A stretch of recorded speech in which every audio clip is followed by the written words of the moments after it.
Hi mga Dolors! Ako nga pala si Dolor Dexter, isa sa mga live seller ni Ma'am Sammy. Ngayong araw na to mga Dolors, tayo ay mag-unbox ng isang produkto na bagong-bago sa mga item ni Ma'am Sammy, which is ito yung ating Mix Master Blender.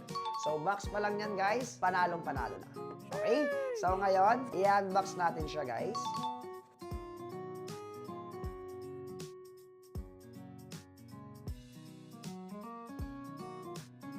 So mga Dolors, ngayon tapos na natin i-unbox yung ating blender. Ngayon, ipapakita ko naman sa inyo yung mga parts na meron ba yung blender natin. Yung blender natin, makikita nyo sa pinaka-top.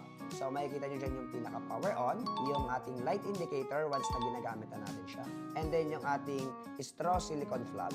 So syempre, dito tayo maglalagay ng straw. And then, sa mismong downside naman niya, dito nyo makikita yung pinaka-charging port and then yung body handle. Sa pinaka-loob naman ng blender natin, is makikita nyo naman yung pinaka-blade. So, once na in-open natin siya, guys, makikita nyo yung pinaka-blade. So, ito yan. Stainless na yan.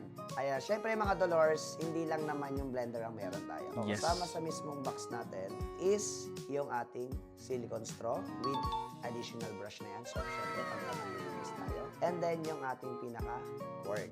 So, kailangan nyo lang ng adapter para pagka i-charge natin siya magamit. So mga Dolors, ngayon naman, ipapakita ko sa inyo kung paano ginagamit yung ating Mix Master Blender. Sa una, kailangan nyo muna siyang i-open.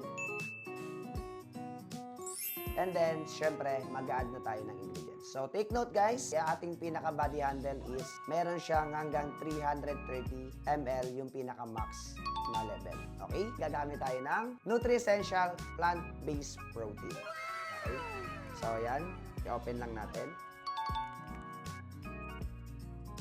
And then, pag naglagay nyo na yung mga ingredients na kailangan nyo, so maglalagay lagi kayo ng water. So, para mas maging maganda yung pag-create nyo ng smoothie. So, syempre, depende sa level yan ha. Depende sa ilalagay nyong ingredients, yung magiging level ng water.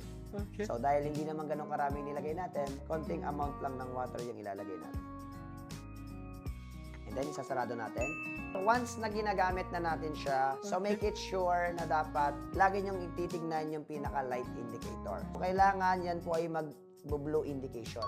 So, pagka nag-blue yan, ibig sabihin tama yung pagsara nyo at pwede nyo siyang magamit. Pero once na nag-red yan, ibig sabihin hindi tama yung paglagay nyo ng cover. So, kailangan nyo siyang ulitin. So, sa paggamit, kailangan nyo lang siyang i-double click.